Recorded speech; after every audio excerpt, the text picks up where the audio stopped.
Judge Raymond Chambers sits stunned in first class as the flight attendant who just loudly accused him of stealing another passenger's seat is escorted off the plane, her face ashen. One phone call changed everything. Minutes earlier, she'd insisted no black man belonged in first class. Before we dive into this shocking story, where are you watching from today? Take a second to hit that like button and subscribe if you want more stories about justice being served. How would you react if someone questioned your right to be somewhere based solely on your appearance? Let's find out what happened next in this incredible true story. Raymond Chambers had earned every accolade in his distinguished 20-year career on the federal appeals court bench. At 58, his salt and pepper hair and keen brown eyes reflected both wisdom and weariness as he settled into his first class seat on Flight 11382 from Atlanta to Chicago. The past week had drained him completely. 7 straight days of testimony, he muttered to himself, tucking his leather briefcase carefully under the seat in front of him. The civil rights case he'd been adjudicating had drawn national attention. A group of black homeowners had filed suit against a major banking institution for discriminatory lending practices.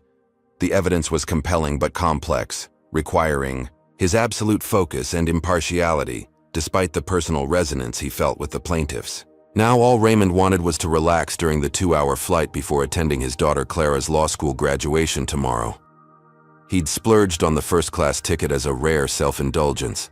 As one of only 8 black federal appeals court judges in the country, Raymond was accustomed to a life of careful moderation in all things. Too expressive, and colleagues questioned his judicial temperament. Too reserved, and he was labeled aloof. The balancing act had become second nature after decades of navigating predominantly white spaces. He settled into seat 3A by the window and exhaled deeply. The boarding process continued around him as he closed his eyes, centering himself. "Excuse me." The sharp voice startled him. Raymond opened his eyes to see a flight attendant standing over him, her name tag reading Melissa Harrison. Something in her expression immediately put him on alert. "Yes?" he responded politely. "Are you sure you're in the right seat?" she asked, emphasizing sure, as if speaking to someone with limited comprehension. Raymond straightened. "Yes, 3A. That's what my boarding pass says." He reached for his ticket in his jacket pocket. Melissa's eyes narrowed as she watched him retrieve the ticket. "Let me see that," she said. Not as a request, but a demand. Without waiting, she reached for the boarding pass. Raymond handed it to her calmly, though he noticed several nearby passengers glancing over. Melissa examined the pass with exaggerated scrutiny. "This doesn't look right. How did you get this seat?" The implication in her tone was unmistakable. Raymond had encountered this before. The automatic assumption that his presence in a premium space must involve some kind of mistake or deception. "I purchased it just like everyone else," he replied evenly, maintaining the measured tone that had served him well in contentious courtroom situations. "These tickets are very expensive," Melissa stated flatly, handing the boarding pass back. With visible reluctance, Raymond nodded. "I'm aware of the cost." She remained standing over him, her body language suggesting the matter wasn't resolved to her satisfaction. "What's your final destination today?" she pressed. "Chicago." "This is a direct flight to Chicago, which is my destination," Raymond clarified, wondering why she needed this information when his boarding pass clearly stated it. Around them, the first-class cabin had grown quieter. Other passengers were now openly watching the interaction. Raymond felt the familiar weight of unwanted attention pressing down on him. Throughout his career, he had learned to function under such scrutiny, but that didn't make it any less exhausting. "And your reason for traveling?" Melissa continued her interrogation. Raymond paused before answering. There was no policy requiring passengers to explain their travel purposes. "Personal business," he finally responded, deliberately vague to highlight the inappropriate nature of her questioning. Melissa's lips tightened. "I need to check something. Stay here." Raymond almost laughed at the instruction to stay here, as if he had somewhere else to go on an aircraft still boarding. He noticed a white businessman who had just been seated across the aisle in 3B, watching the exchange with furrowed brows. Melissa returned moments later with a tablet. "Your name again?" she demanded. "Raymond Chambers," he stated clearly. Though she had never asked for his name in the first place, she tapped on the tablet, frowning. "I don't see any Raymond Chambers in first class. That's not possible. I made this reservation weeks ago." Raymond reached for his phone to pull up the confirmation email. Before he could find it, Melissa cut him off. "Sir, I think there's been a misunderstanding. People like you don't typically fly first class with us." The cabin grew deathly quiet. The phrase, "people like you," hung in the air, its implication unmistakable. Raymond felt a familiar heat rising within him. Not merely anger, but the complex mix of emotions that came with these moments. The need to respond with enough force to maintain dignity, but not so much as to fulfill negative stereotypes about black anger. The businessman across the aisle spoke up. "Excuse me, what exactly do you mean by people like him?" Melissa turned, startled that someone had questioned her. "This is between the airline and this gentleman," she replied, the pause before gentleman making the word sound like a placeholder for something else. Raymond produced his confirmation email. "My reservation is confirmed. Seat 3A, first class. My credit card was charged accordingly." Melissa barely glanced at the screen. "Anyone can show anything on a phone. I need to see proper documentation." "The boarding pass you just examined is proper documentation," Raymond replied, his patience wearing thin but his voice remaining measured. "And I've shown you confirmation of payment." "Well, someone must have made a mistake," she insisted. "I'll need to check with my supervisor." As she walked away again, the businessman leaned over. "That was completely inappropriate. Would you like me to say something?" Raymond shook his head slightly. "Thank you, but I've handled worse." 20 years as a black federal judge had indeed exposed him to more subtle and more overt forms of prejudice than this. Still, the public nature of this confrontation was particularly grating. Melissa returned, this time with a male flight attendant. "Kevin, this passenger claims to have purchased a first-class ticket, but I can't find his reservation." Kevin looked at Raymond apologetically. "Sir, may I see your boarding pass?" Raymond handed it over again, growing increasingly frustrated at having to repeatedly prove his right to occupy space. Kevin examined it and nodded.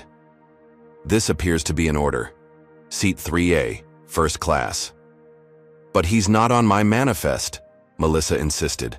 "What's your name, sir?" Kevin asked. "Raymond Chambers." Kevin checked his own tablet. "Mr. Chambers is indeed listed here. First class, seat 3A. Melissa's face flushed. Rather than apologizing, she snatched the tablet from Kevin. "Let me see that." After studying it, she looked back at Raymond with undisguised suspicion. This must have been a last-minute change. "When exactly did you book this flight?"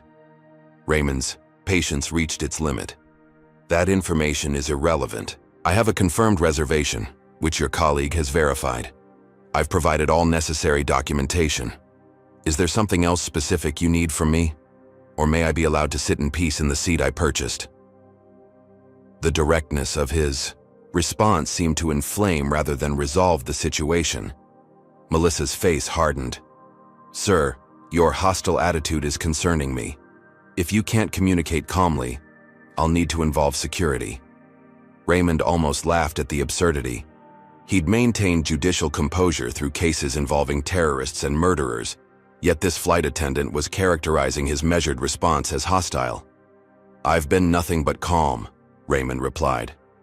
"Please explain specifically what you found hostile in my response." Instead of answering, Melissa turned to Kevin. "Call security. This passenger is being uncooperative and making me feel unsafe." Kevin looked uncomfortable, but nodded and moved toward the front of the plane. Several passengers exchanged concerned glances. The businessman across the aisle shook his head in visible disgust.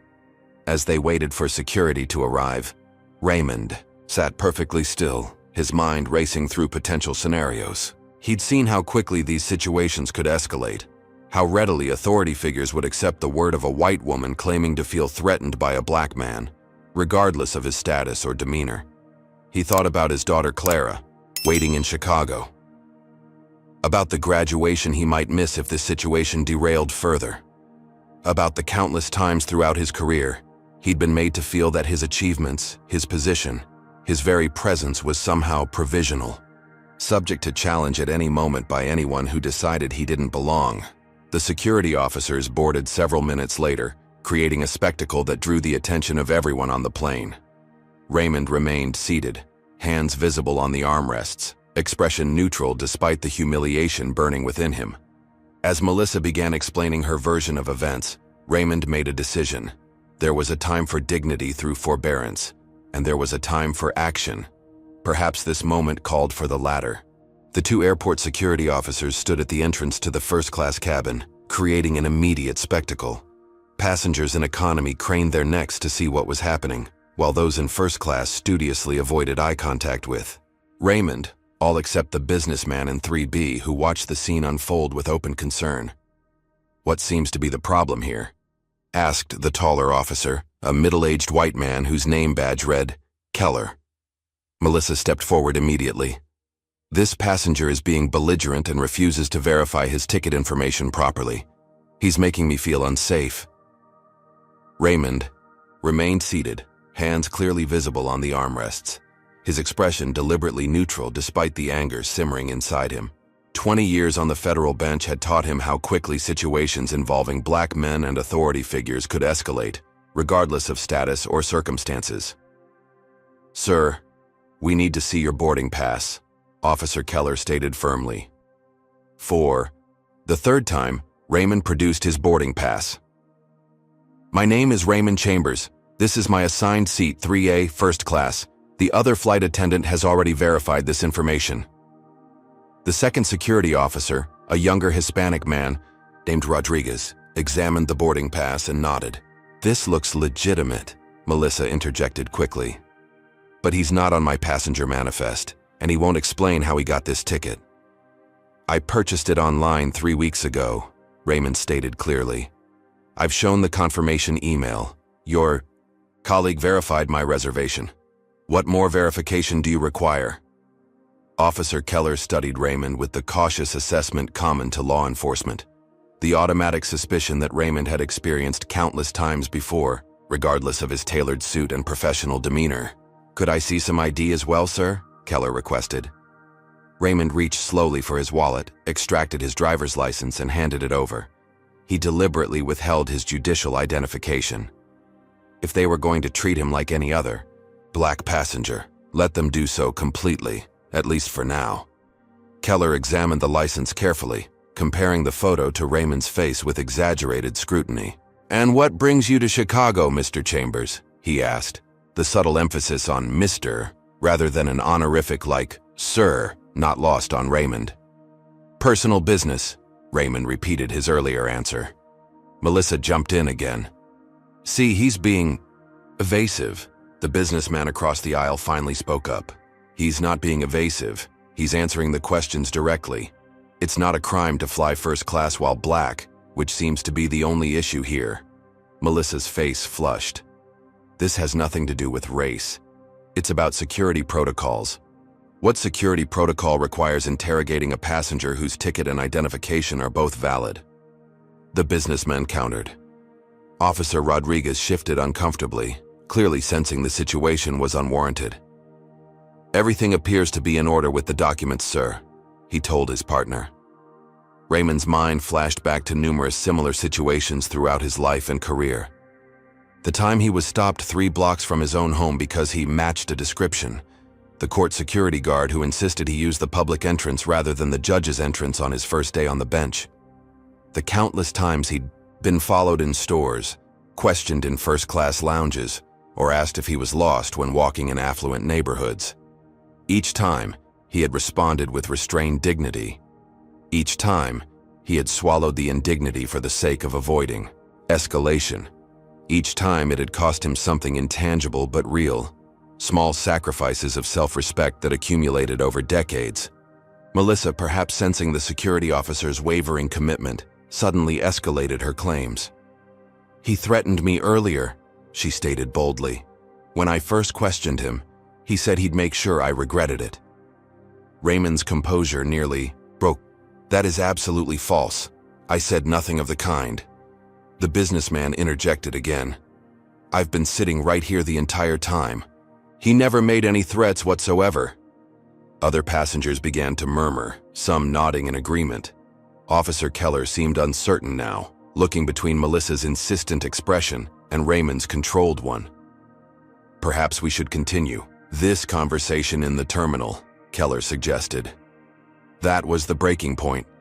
Raymond had spent a lifetime navigating these waters, choosing his battles carefully. This would be one of those battles.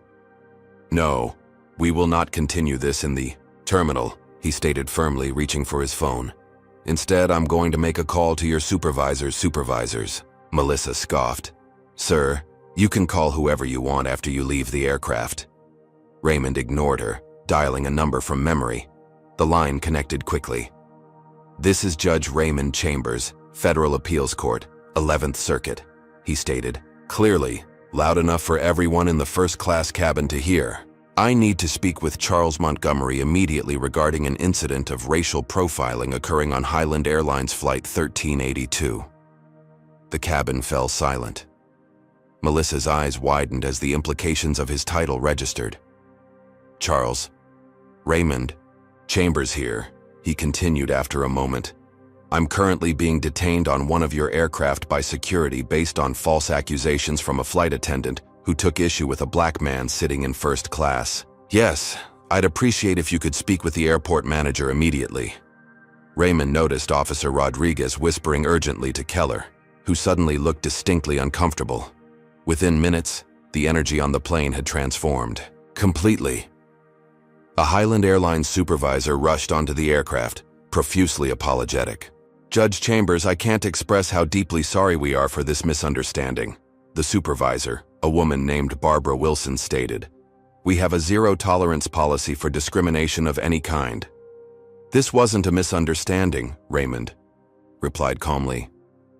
Your flight attendant deliberately fabricated a threat I never made after repeatedly questioning my right to be in this seat, despite valid documentation. Barbara nodded gravely. We take this extremely seriously. Ms. Harrison will be removed from the flight immediately pending a full investigation. Melissa's face had gone from flushed to ashen. You can't do that. I've worked for Highland for 11 years. Ms. Harrison, Barbara responded firmly. Please gather your personal belongings and exit the aircraft. Your services will not be required for this flight. You're firing me, just like that? Melissa's voice rose incredulously. Your employment status will be determined after a full review, Barbara stated. But yes, you are being removed from duty effective immediately. The security officers, now excessively polite, apologized to Raymond before escorting a shell-shocked Melissa from the plane. As she walked down the aisle, the stunned silence in the cabin was broken only by the muffled sound of her indignant protests. Raymond sat back in his seat, his victory hollow. The vindication brought no joy, only a weary recognition that his position and connections had protected him this time, privileges unavailable to countless others who faced similar discrimination daily. The businessman across the aisle offered a supportive nod. Well handled, Judge. Raymond nodded back, but his mind was already racing ahead to the inevitable aftermath. The story would spread. There would be media inquiries, statements from the airline, perhaps even congressional questions given his position. What should have been a simple flight to his daughter's graduation had become yet another battlefield in America's unending racial reckoning. As the replacement flight attendant came through with excessive courtesy, Raymond closed his eyes, mentally preparing himself for the days ahead. This incident wasn't over. In many ways, it was just beginning. The remainder of the flight proceeded in awkward silence. The replacement flight attendant, a young woman named Tara, approached Raymond with almost painful deference. Judge Chambers, can I bring you anything at all? Perhaps a drink before takeoff? Or an extra pillow? Her voice carried a nervous tremor. Just water, thank you, Raymond replied, uncomfortable with the sudden overcorrection. He didn't want special treatment, just the normal courtesy afforded any passenger. Around him, the first-class cabin had divided into distinct camps. Some passengers offered supportive glances, or even quiet words of encouragement when passing his seat. Others deliberately avoided eye contact, as if his presence had become radioactive after the confrontation. A few whispered among themselves, while casting sidelong glances his way. The businessman in 3B introduced himself as Michael Donovan, a marketing executive from Chicago. "What happened to you was disgraceful," Michael said quietly. "I've flown this airline for years and never seen anything like it." Raymond nodded his appreciation, but found himself reluctant to engage. The emotional toll of such incidents always hit hardest in the aftermath, when adrenaline subsided and the familiar weight of racial fatigue settled back onto his shoulders. "I've got footage if you want it," Michael added, holding up his phone. "Started recording when she called security." This caught Raymond's attention. "You recorded it?" "Didn't seem right. What was happening?" "Thought you might need evidence." Michael's matter-of-fact tone suggested he saw this as simply the right thing to do. Raymond thanked him and accepted Michael's business card with a promise to contact him if needed. As the plane reached cruising altitude, Raymond stared out the window at the patchwork landscape below. His mind drifted back through the decades of similar barriers he'd faced as a black man in the legal profession. He remembered his first day at Harvard Law, when a professor had assumed he was a maintenance worker who had wandered into the classroom. The countless times he'd been mistaken for a paralegal or assistant, rather than an attorney during his early career. The judicial nomination process where senators had questioned his objectivity on race-related cases in ways they never did. With white nominees, each memory carried its own sting, its own lesson. Raymond had learned to navigate these waters with careful precision, always conscious that his reactions would be scrutinized through the distorting lens of racial stereotypes. Show too much anger, and confirm the angry black man caricature. Show too little response, and signal that such treatment was acceptable. This exhausting tightrope walk had been his constant companion, even as he'd risen to one of the highest positions in the American judicial system. His phone buzzed with a text from his daughter, Clara. "How's the flight? Can't wait to see you." "Graduation rehearsal just finished." Raymond hesitated.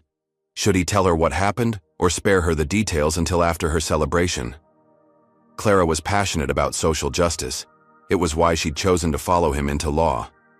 But her graduation should be a moment of unalloyed joy, not overshadowed by yet another reminder of the challenges she would face in her career. Before he could decide, another text arrived. "Dad, everything okay?" Even in his silence, she had sensed something was wrong. Their bond had always been that strong. Raymond typed carefully. "Small issue on the flight. Nothing serious. Tell you, when I see you. So proud of you." He had barely set the phone down when it rang, Clara calling.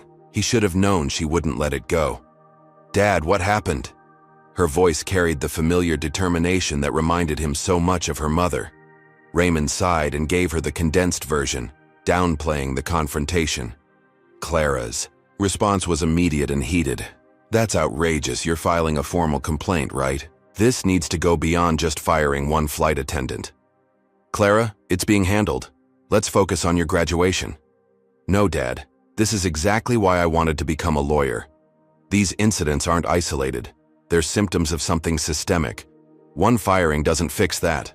Raymond felt the familiar mixture of pride and concern that his daughter's passion always evoked. "I know, sweetheart. Trust me, I'm considering all options." "You always say that, when you're planning to let something slide for the greater good," Clara replied, knowing him too well. "Not this time, Dad. This time it needs to be addressed head-on."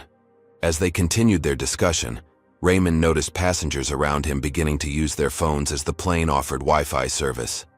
Several were looking in his direction, with new recognition in their eyes. Michael leaned over. "Judge, you might want to check social media. Someone posted about what happened." Raymond quickly ended his call with Clara, promising to see her soon, and opened Twitter. There it was, a post from another passenger that was already gaining traction. "Just witnessed blatant racial profiling on our Highland Air. Black federal. Judge harassed by flight attendant who didn't believe he belonged in first class.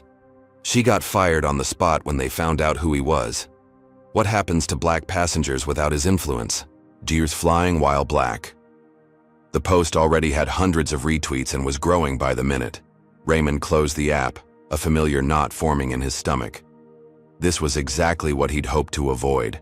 His personal experience becoming a public spectacle, fodder for the never-ending culture wars that seemed to consume American society. As a judge, he'd always been careful to maintain appropriate distance from political controversies. His role required impartiality, the appearance of being above the fray.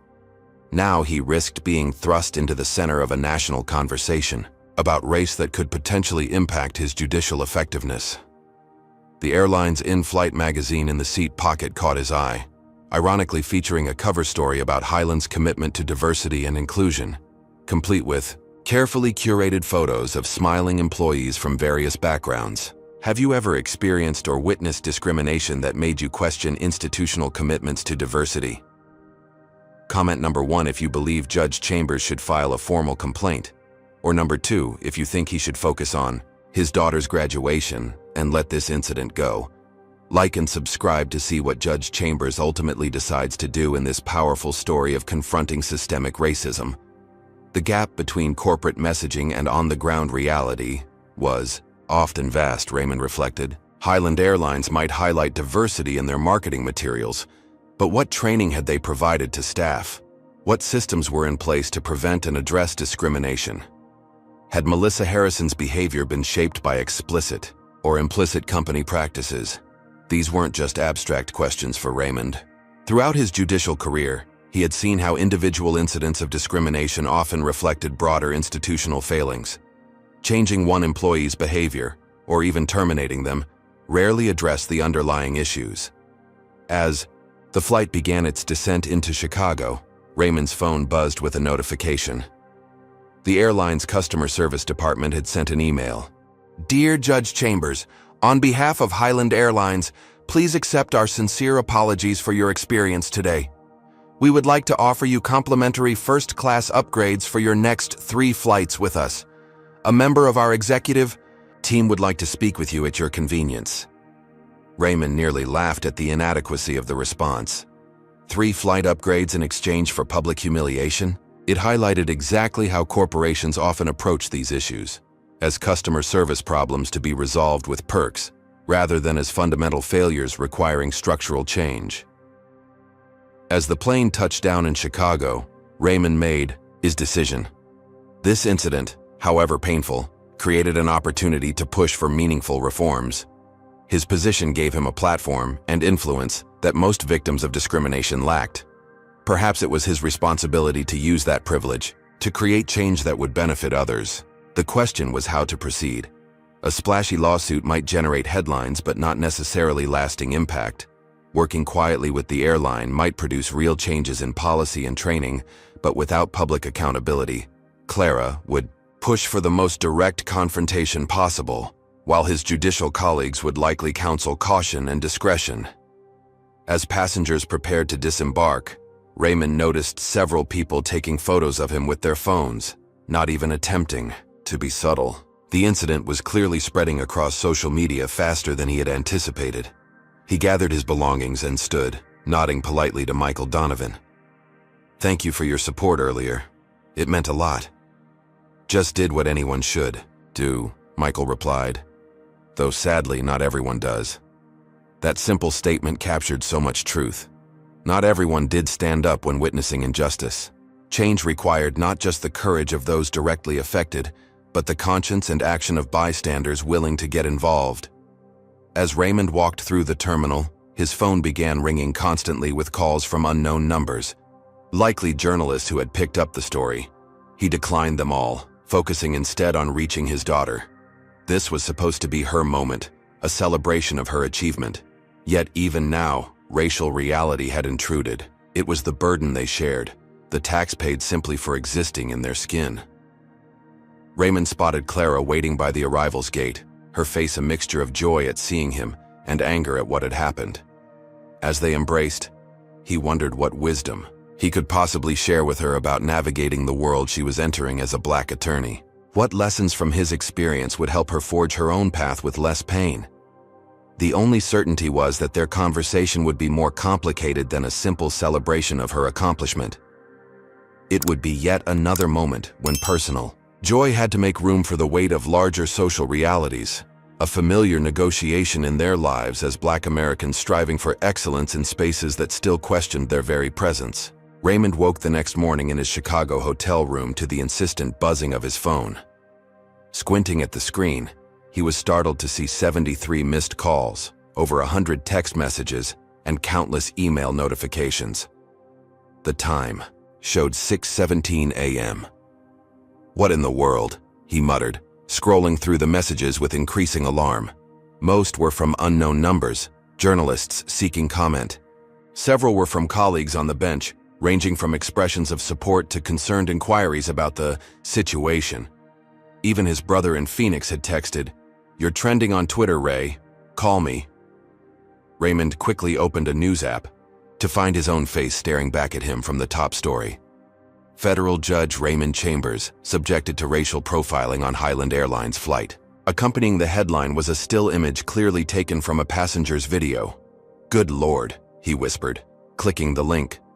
The article detailed the incident with surprising accuracy, including quotes from passengers who had witnessed the confrontation.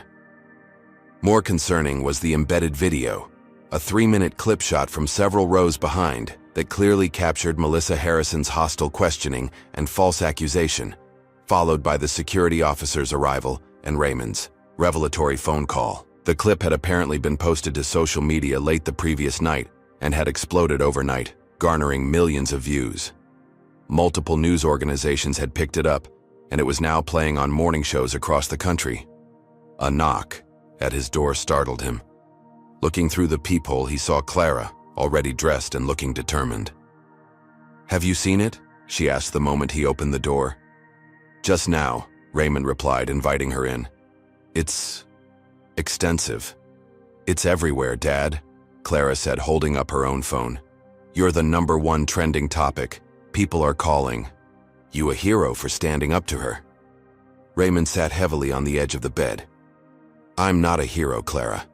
I'm a federal judge who used his position and connections to avoid being thrown off a flight.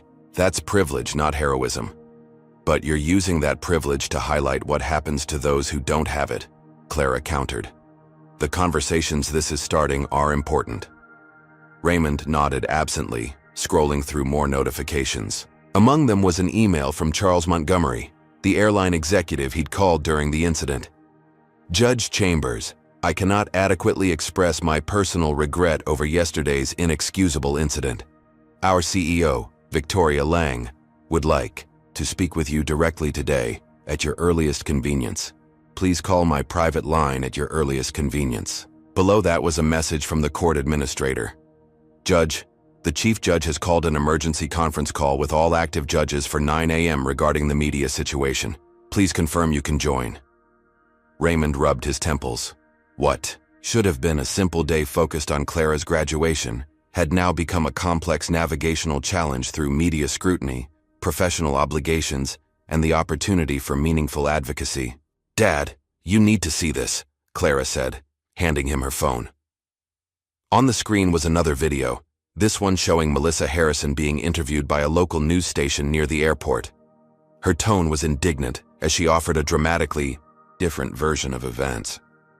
"I was simply following security protocols," she insisted, her voice quavering slightly. "Judge Chambers became aggressive when I asked routine questions. I felt threatened, which is why I called security. Now I've been fired simply for doing my job, all because he's a federal judge who pulled rank." Raymond watched in disbelief as Melissa portrayed herself as the victim, carefully avoiding any mention of her "people like you" comment or her fabricated claim about threats. The interviewer, rather than challenging her account, nodded sympathetically. "They're already trying to spin this," Clara said, her face flushing with anger. "You have to respond, Dad." "Not yet," Raymond replied thoughtfully. "Reacting too quickly only escalates the situation. Let's see how this plays out today." His phone rang again. Jordan Williams, his former law clerk, who now worked as legal counsel for the National Coalition for Civil Rights. Raymond had mentored Jordan for years, and they had maintained a close professional relationship. "Judge, I hope I'm not calling too early," Jordan began when Raymond answered. "Apparently everyone in America is up at 6 a.m. today, Jordan. What's on your mind? I've seen the videos, sir. This incident, it's a textbook case of how discrimination operates in seemingly normal customer service interactions. The coalition would like to offer our full support if you decide to pursue action against Highland Airlines. Raymond paused. Jordan was brilliant and passionate, with a strategic mind for how individual cases could create broader change. What kind of action are you envisioning? This could set important precedent on corporate liability for discriminatory treatment by employees, Jordan explained, his voice taking on the analytical tone Raymond recognized from their court days. Most cases never get traction because the victims don't have your credibility or resources. But with your position and the clear video evidence, we could establish new standards for training, accountability, and damages. You're talking about a lawsuit, Raymond stated flatly. A carefully crafted one, yes. One that focuses on systemic issues rather than just this incident. Think about the impact, Judge. Raymond promised to consider it and ended the call, turning to find Clara watching him intently. Jordan's right, Dad. This is bigger than just what happened to you. Before Raymond could respond, his phone displayed an incoming call from Highland Airlines corporate office. After a brief exchange with an assistant, Victoria Pearson, the airline's CEO, came on the line. Judge Chambers, thank you for taking my call, she began, her voice carrying the practiced composure of a corporate executive in crisis management mode. I want to personally express our profound apologies for yesterday's inexcusable incident. I appreciate that, Ms. Pearson, Raymond replied neutrally. We've already terminated Ms. Harrison's employment and are launching a comprehensive review of our training protocols, she continued. Additionally, we'd like to offer you compensation for the distress caused. Our legal team has prepared a settlement offer that includes significant monetary damages and a first-class lifetime travel pass with Highland. The suggestion of immediate settlement was revealing. They were clearly concerned about potential litigation and public relations damage. I'm not interested in travel perks, Ms. Pearson, Raymond responded. My concern is with systemic issues that allowed this incident to occur in the first place. Of course, the CEO replied smoothly. We're committed to addressing those issues. Perhaps we could meet in person to discuss specific reforms you'd like to see implemented. We value your perspective as we work to improve. The conversation continued with Victoria outlining various diversity initiatives the airline planned to enhance. Raymond listened carefully, noting that while her proposals sounded progressive, they lacked specific accountability measures or structural changes. After ending the call, Raymond turned to Clara. They're offering money and perks to make this go away quickly. Of course they are, Clara replied with a knowing look. Standard corporate damage control. Are you considering it? No, Raymond said after a moment. But I need to think carefully about next steps. My position on the bench comes with certain ethical constraints about public advocacy. As they prepared to leave for Clara's graduation ceremony, Raymond's phone chimed with another notification. Melissa Harrison had appeared on a popular conservative morning show, now claiming she was the victim of cancel culture, and that the airline had thrown her under the bus to appease woke mobs. This narrative is spreading, Clara noted with disgust. They're turning her into a martyr on certain channels.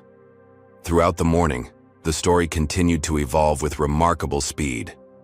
As Raymond and Clara drove to the law school, news, radio reported that Highland Airlines' stock had dropped 2% in pre-market trading due to boycott threats. Simultaneously, counter hashtags supporting Melissa had begun trending among certain political groups.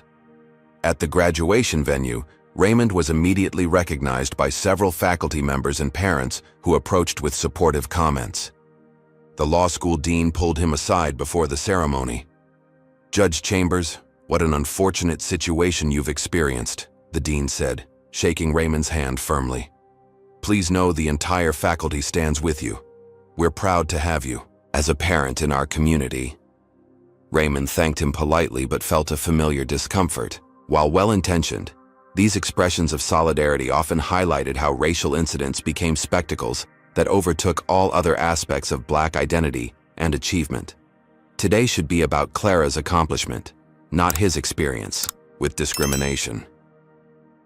As they found their seats, Raymond noticed people taking surreptitious photos of him with their phones. What should have been a proud, private family moment had become a public performance. Clara sensed his discomfort. "Try to ignore it, Dad. Focus on the good that might come from all this attention." The graduation ceremony proceeded beautifully, with Clara receiving special recognition for her work in the law school's civil rights clinic. As she crossed the stage to receive her diploma, Raymond felt a surge of emotion. Pride in her accomplishment mingled with anxiety about the challenges she would face in the profession. When they returned to Raymond's hotel afterward, the situation had escalated further. Highland Airlines had released an official statement distancing themselves from Melissa Harrison and reaffirming their commitment to inclusivity. Meanwhile, conservative media outlets were increasingly portraying Melissa as a dedicated employee, victimized by political correctness. "They're creating two completely different realities from the same incident," Clara observed, scrolling through news articles on her laptop. Raymond's phone rang again. This time it was the chief judge of his circuit. "Raymond, I hope I'm not interrupting your daughter's celebration," Chief Judge Harrington began. "We've just returned from the ceremony," Raymond assured him. Good. Look, I'll be direct. The judicial conference is concerned about the media attention. Conservative senators are already questioning whether your involvement in this incident compromises your impartiality in discrimination cases." Raymond wasn't surprised. Throughout his career, his identity had been used to question his objectivity in ways white judges never experienced. The double standard was familiar. White judges were presumed impartial in all cases, while black judges faced scrutiny about bias whenever race was remotely relevant. "I understand the concerns, William, but I was a passenger subjected to discrimination, not an activist seeking attention." "I know that," the chief judge replied. "And personally, I think you handled it with remarkable restraint. But you know how these things work. The conference is suggesting you recuse yourself from discrimination cases for the next few months until this blows over." The recommendation stung, though Raymond had anticipated it. "I'll take that under advisement," he replied neutrally. After ending the call, he turned to find Clara watching him with concern. "They want you to step back from discrimination cases, don't they?" she asked, her legal mind immediately grasping the implications. Raymond nodded. "Temporarily. It's not unusual in high-profile situations." "It's completely unfair," Clara objected. "A white judge wouldn't face the same scrutiny." "No, they wouldn't," Raymond agreed. "But this is the reality we navigate. Now tell me more about your plans after the bar exam." Their conversation was interrupted by another call, this time from Jordan Williams again. "Judge, something significant has developed," Jordan began without preamble. "We've been contacted by 3 former Highland Airlines employees who claim Melissa Harrison has a history of similar incidents with minority passengers. Apparently, the airline received multiple complaints but took minimal action. This new information shifted the landscape considerably. If Highland had known about previous discriminatory behavior and failed to address it properly, their liability would be substantially greater, and the case for systemic reform much stronger." "Can you verify these claims?" Raymond asked. "Working on it now," Jordan replied. "But Judge, these testimonies could transform this from an isolated incident into evidence of a pattern and practice. That's exactly what we need to create meaningful change." After hanging up, Raymond shared the development with Clara, whose eyes lit up with the passion for justice that had drawn her to law school. "This is exactly why you can't just accept some settlement and move on," she insisted. "There could be dozens or hundreds of passengers who faced similar treatment without the power to fight back." Raymond nodded slowly. "You're right. But any legal action I take will come with significant professional costs. The judiciary prizes neutrality above all else." "Is it really neutrality when staying silent benefits the status quo?" Clara challenged. Before Raymond could answer, his phone lit up with a news alert. Melissa Harrison would be holding a press conference in 1 hour with her newly retained attorney, a prominent conservative legal figure known for taking on anti-woke causes. Meanwhile, social media had exploded with FARC Team Melissa and Stand With Judge Chambers hashtags dividing along predictable political lines. What had been a personal experience of discrimination was rapidly transforming into another battlefield in America's culture wars. As Raymond and Clara watched Melissa's press conference on the hotel television, the former flight attendant tearfully described herself as a scapegoat sacrificed on the altar of political correctness. Her attorney announced plans to sue Highland Airlines for wrongful termination, claiming the company had violated her rights by firing her simply for following security protocols. "The distortion is unbelievable," Clara muttered. "Did she forget there's actual video?" "For some viewers, the video won't matter," Raymond replied. "They'll see what confirms their existing beliefs." His phone rang again, this time showing Charles Montgomery's number from Highland Airlines executive offices. "Judge Chambers, I need to inform you that our legal team has revised our settlement offer in light of Ms. Harrison's press conference," the airline executive began, his voice tense. "We're prepared to offer a substantially higher figure in exchange for a confidential resolution and mutual non-disparagement agreement." The subtext was clear. The airline was feeling squeezed from both sides and wanted the story to disappear. "Mr. Montgomery, I appreciate the offer, but my concerns remain focused on systemic issues rather than personal compensation.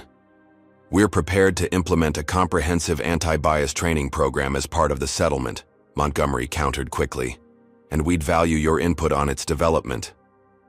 Raymond promised to consider the updated offer and ended the call, turning to Clara with a sigh. "They're getting desperate," he observed. "Good," Clara replied firmly.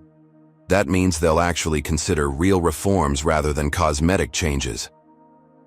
As evening fell, the story continued gaining momentum. National civil rights leaders had issued statements of support for Raymond, while conservative political figures rallied behind Melissa. The incident had become a Rorschach test for America's divided perspectives on race, privilege, and accountability. Raymond's phone buzzed with a text from Jordan. "Judge, we've confirmed 2 previous formal complaints against Harrison for discriminatory treatment. Working to get documentation. This is bigger than we thought." The following morning brought another development.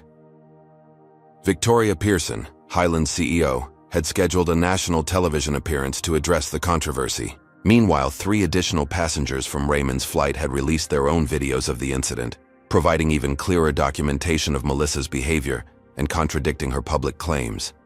As Raymond and Clara watched Victoria's interview over breakfast, the CEO struck a careful balance, expressing support for diversity and inclusion, while avoiding direct criticism of Melissa or acknowledgement of potential systemic issues. "Highland Airlines has a zero-tolerance policy for discrimination," Victoria stated smoothly. "We're conducting a thorough investigation while respecting the privacy of all involved." "Classic corporate non-answer," Clara commented. "Sounds progressive, while committing to nothing specific." Raymond nodded, considering his options with judicial deliberation. By now, he had received hundreds of messages from Black professionals sharing similar experiences of having their presence questioned in premium spaces. Their stories reinforced his growing conviction that his unique position created both opportunity and responsibility. "Clara," he said finally, "I think it's time to speak with Jordan about next steps. This isn't just about one flight attendant or even one airline.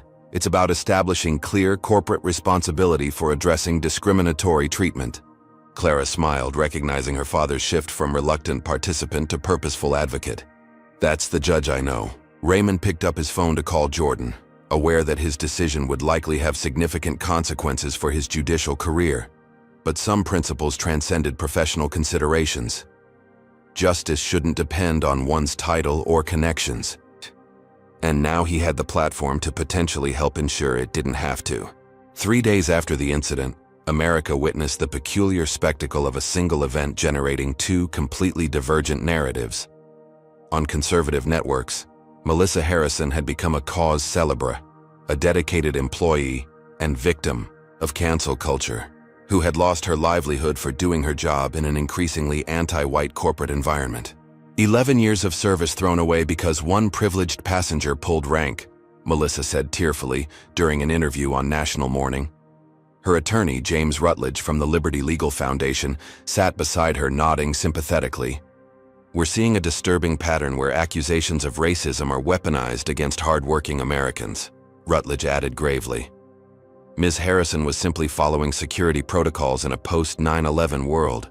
The interview strategically avoided mentioning Melissa's "people like you" comment or her fabricated claim about being threatened, both clearly documented in passenger videos.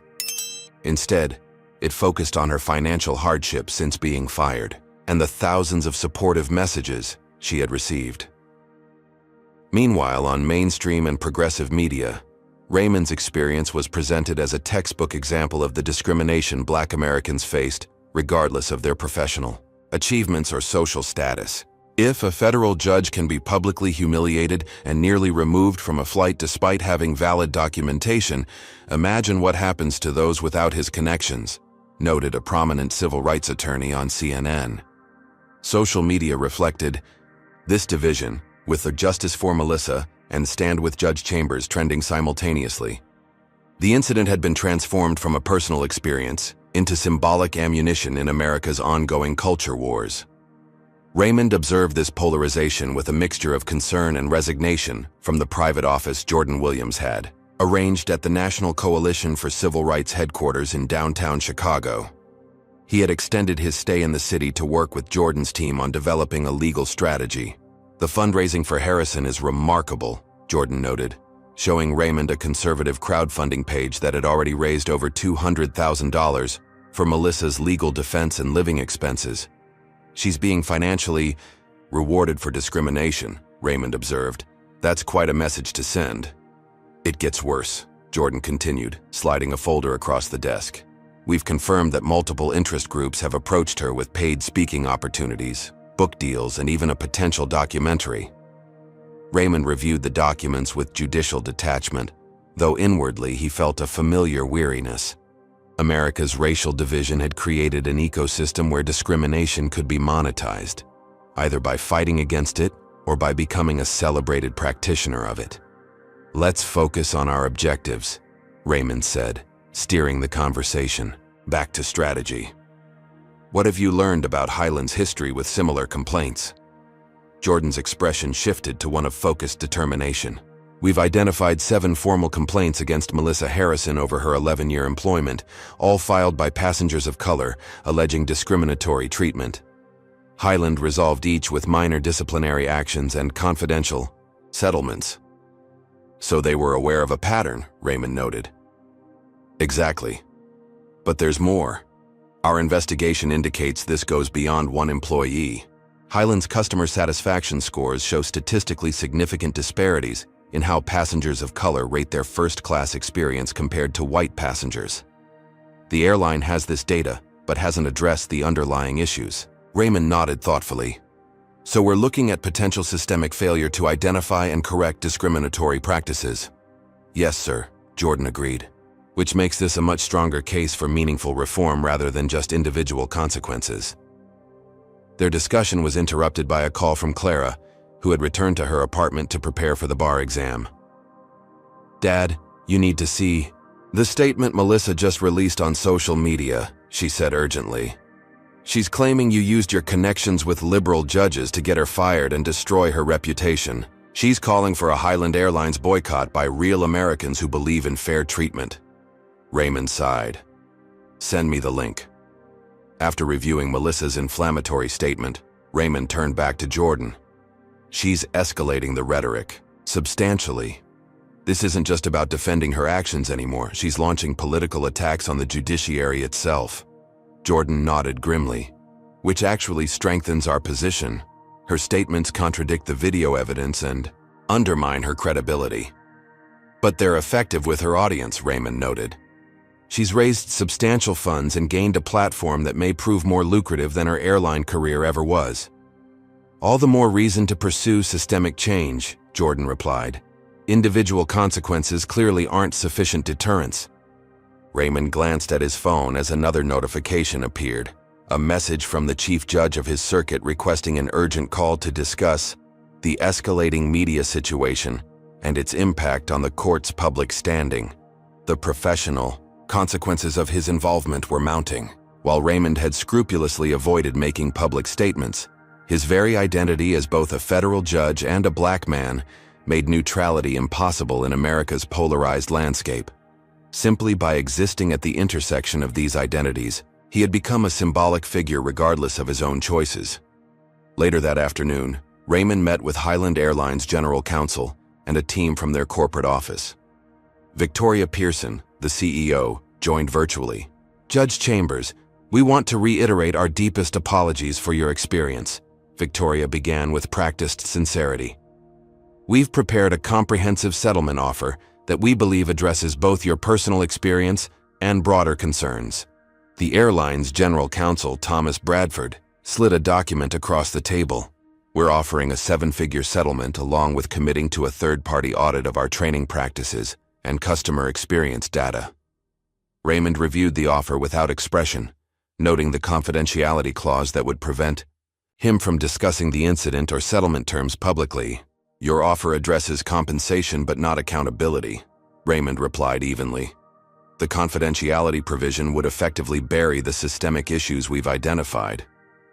Victoria's expression tightened slightly on the video screen. "We've terminated Ms. Harrison's employment and committed to enhanced training. What additional accountability are you seeking?" Raymond leaned forward. "Transparency, public commitment to specific reforms with measurable outcomes, and most importantly, acknowledgement that this was not simply one employee's failure, but a systemic breakdown in how your company identifies and addresses discriminatory treatment." Bradford interjected immediately. "Judge Chambers, with all due respect, characterizing this as systemic goes well beyond the evidence of this single incident." "Except it wasn't a single incident," Raymond countered. "We've identified multiple complaints against Ms. Harrison spanning years, all involving passengers of color, all resolved quietly without addressing the pattern. Your own customer satisfaction data shows disparities in experience based on race. These aren't allegations, they're documented facts." Victoria and Bradford exchanged glances, clearly surprised by the extent of Raymond's information. "We'll need time to consider your perspective," Victoria said carefully. "Perhaps we can reconvene tomorrow." After they departed, Jordan smiled. "They didn't expect us to have done that much homework. They assumed I'd be focused on personal vindication rather than institutional reform," Raymond replied.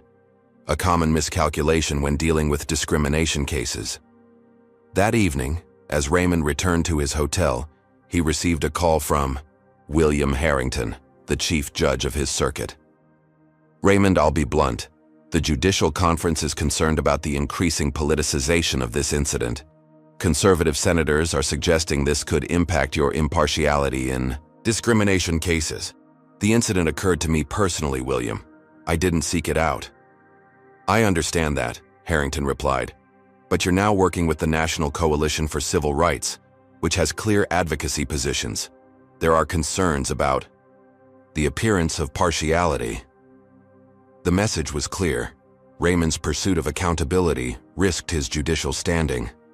It was a familiar double bind for black professionals: either accept discriminatory treatment quietly or speak out and face accusations of bias for acknowledging racism's reality.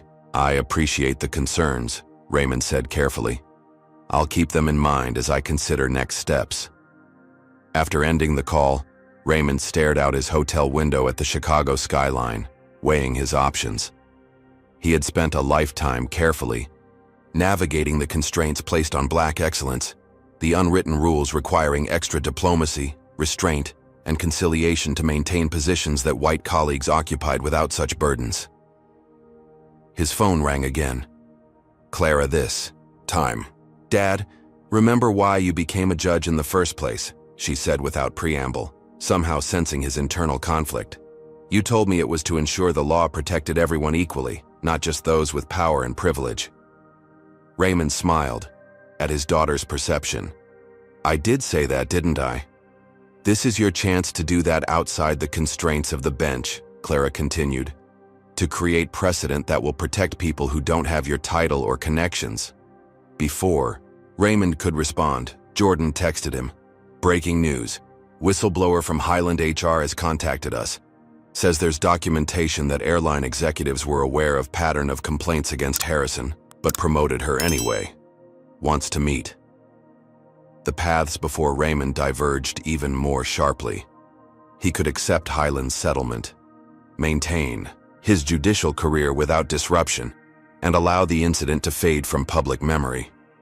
Or he could pursue the systemic issues at potential professional cost, using his unique position to create change that might benefit countless future passengers who lacked his advantages. By morning, Raymond had made his decision. Meeting Jordan at the coalition office, he stated simply, "We're filing the class action. Contact the whistleblower and gather the evidence. This isn't about me anymore.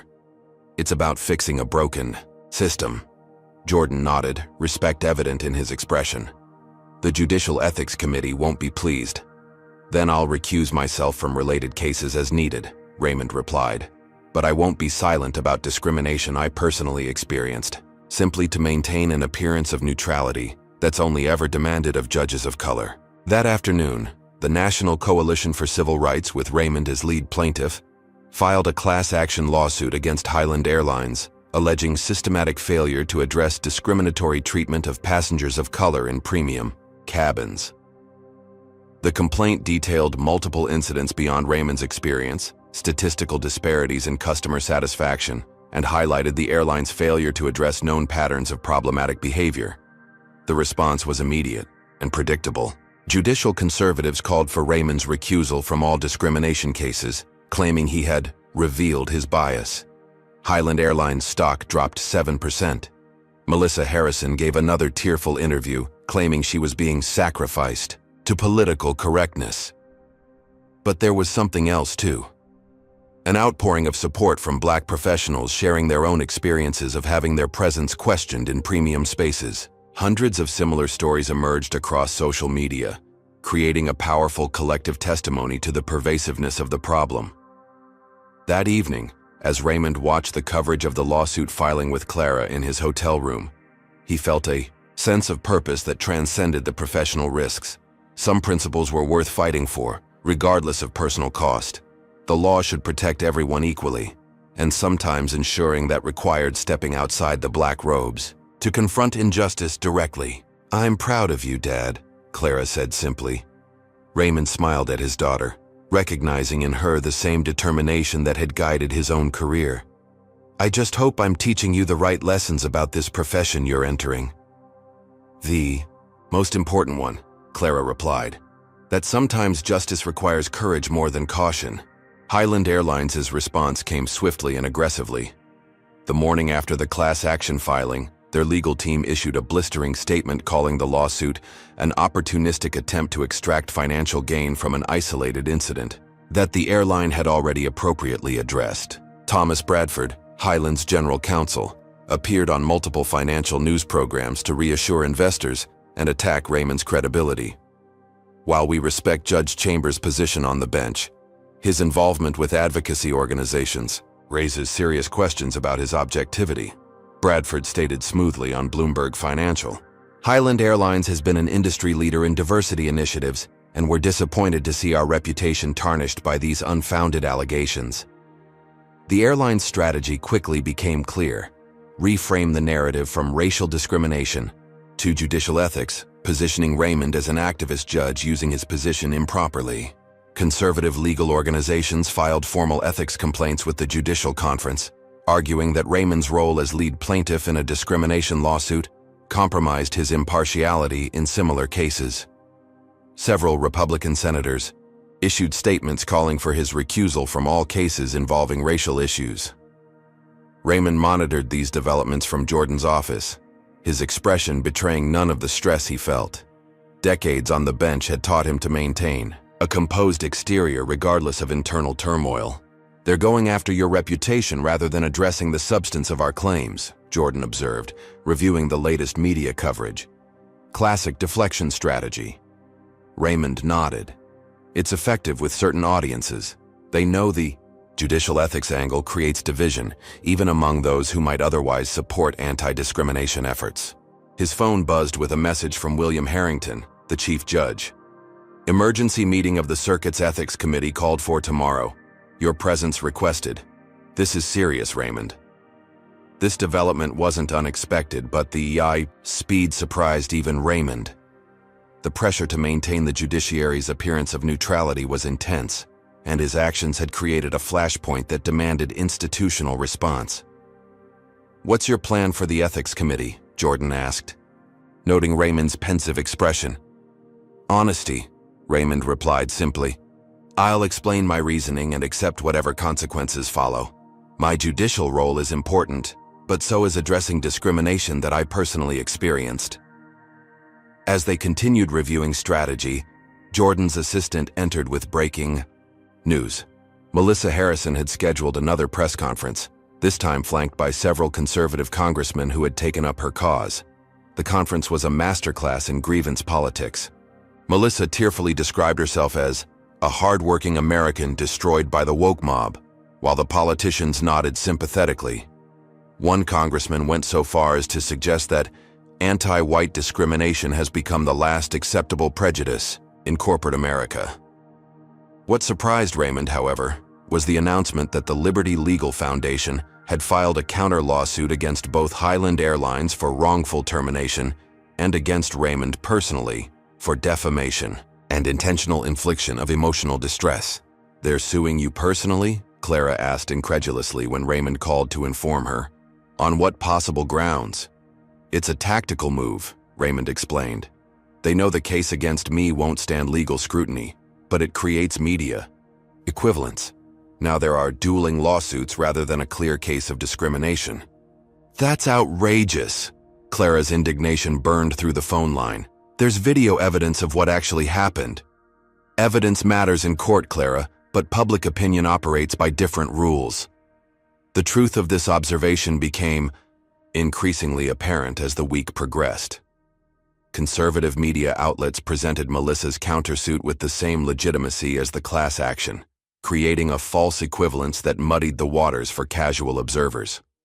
Headlines about dueling lawsuits and competing claims obscured the fundamental issues and evidence at stake.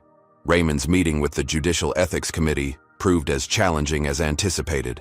5 fellow judges, all with expressions of grave concern, questioned him for over 3 hours about his decision to become the public face of a discrimination lawsuit. "You must understand the appearance problem, Raymond," Judge Eliza Montgomery stated. "How can litigants in discrimination cases believe you'll judge them fairly when you're simultaneously leading a lawsuit alleging discrimination?" With respect, Raymond replied, "Would you ask the same question of a judge who had been a victim of burglary and reported it to police? Would their impartiality in criminal cases be questioned?" "That's hardly an equivalent comparison," Judge Richard Whitman countered. "This case has become a political lightning rod, and your involvement with advocacy organizations adds to that perception." The underlying message was clear, if unspoken. White judges were presumed capable of objectivity regardless of their experiences, while a black judge who acknowledged experiencing racism was assumed to be compromised by that acknowledgement. After extensive deliberation, the committee reached its decision. Raymond would be asked to take a voluntary leave of absence from the bench pending resolution of both the class action and ethics complaints. While technically presented as a choice, the implications for refusing were clear. "I'll comply with the committee's recommendation," Raymond stated formally. "But I hope this body recognizes the troubling precedent this sets for judges from marginalized groups who experience discrimination." By the time Raymond left the courthouse, news of the committee's decision had already leaked to the press. Conservative outlets trumpeted it as validation of their ethics concerns, while progressive voices condemned it as punishing the victim rather than addressing the underlying discrimination. The toll on Raymond was becoming increasingly evident. Despite his outward composure, the stress had affected his sleep and appetite. Clara noticed immediately when they met for dinner that evening. "Dad, you need to take care of yourself," she urged. "This fight matters, but your health matters too." Raymond managed a tired smile. "I'm fine, Clara. I've faced worse pressures on the bench." "Not like this," she countered. "Not when you're both the judge and the judged." Their dinner was interrupted by an urgent call from Jordan. "Judge, something significant has happened. Clara's research paid off in a major way. Clara had been using her legal training to assist the legal team by analyzing patterns in Highland's customer service data. Following a hunch, she had cross-referenced customer complaints across multiple airlines, looking for industry-wide patterns rather than issues specific to Highland. Clara discovered that first-class passenger complaints showed similar racial disparities across all major carriers. Jordan explained excitedly, "This isn't just a Highland problem, it's systematic throughout the industry." This revelation transformed the scope of the case. If these patterns existed industry-wide, the potential impact of their lawsuit expanded dramatically. It wasn't just about one airline's practices, but about establishing industry standards for addressing discriminatory treatment. Would you share your thoughts on this case? Comment number 1. If you believe Judge Chambers is doing the right thing by pursuing the lawsuit, despite professional consequences. Or number 2, if you think he should have accepted the settlement and protected his judicial career. Like and subscribe to see how the airlines respond to the revelation that these discriminatory patterns exist across the entire industry. Does this change how you view the situation? Meanwhile, Raymond's legal team had been conducting depositions of Highland employees, including members of the training department. These interviews revealed that flight attendants received minimal guidance on avoiding bias in customer interactions. More troublingly, they uncovered an internal risk assessment program that used demographic factors, including race, to flag potentially problematic passengers. They actually trained staff to apply greater scrutiny to certain passengers based partly on race, Jordan told Raymond and Clara, barely containing his outrage. They called it security profiling, but it amounts to institutionalized discrimination. Victoria Pearson, Highland's CEO, continued her media campaign portraying the airline as committed to diversity, while dismissing Raymond's lawsuit as opportunistic. However, cracks in this unified front began to appear when a Highland board member publicly questioned whether the company should consider settlement given the emerging evidence. As the case gained momentum, Melissa Harrison's media support began showing signs of strain. Several outlets that had initially championed her cause grew noticeably quieter after passenger videos contradicting her claims circulated more widely. The crowdfunding campaign for her legal defense stalled as donors questioned inconsistencies in her story. The turning point came unexpectedly. Late one evening, Jordan called Raymond with news that would dramatically alter the landscape. "Judge, we've been contacted by someone from Highland's HR department. They say they have documentation proving executives were fully aware of the discriminatory impact of their policies, but continued them anyway. They're willing to turn whistleblower." This development presented both opportunity and challenge. Such evidence could be decisive in establishing corporate liability, but whistleblower cases required careful handling to protect both the source and the integrity of the evidence. "Are they credible?" Raymond asked cautiously. "Very," Jordan confirmed. "They've provided sample documentation as proof, including internal emails discussing discrimination complaints that never appeared in public records. This is exactly what we need to prove knowledge and deliberate indifference at the executive level." As Raymond considered the implications, he received another communication, this one from the Judicial Conference Ethics Officer, formally requesting his response to the multiple complaints filed against him. The letter outlined potential sanctions ranging from public reprimand to recommendation for impeachment. The contrast was stark, as evidence mounted supporting Raymond's claims of systemic discrimination. The professional consequences of pursuing that evidence grew increasingly severe. The message was clear, if unspoken. Maintaining the judiciary's appearance of impartiality was deemed more important than addressing actual discrimination experienced by a judge. That night, Raymond faced perhaps the most difficult decision of his career. The principles that had guided his 20 years on the bench, fairness, integrity, equal justice, now seemed to be in tension with the institution itself. By pursuing justice for this specific form of discrimination, he risked his position as an administrator of justice in all other matters. Clara found him sitting alone in his hotel room, staring out at the Chicago skyline, lost in thought. "You're thinking about dropping the case," she said, her perception as sharp as ever. I'm weighing the costs, Raymond acknowledged. Not just to me, but to the principles I've spent my life defending.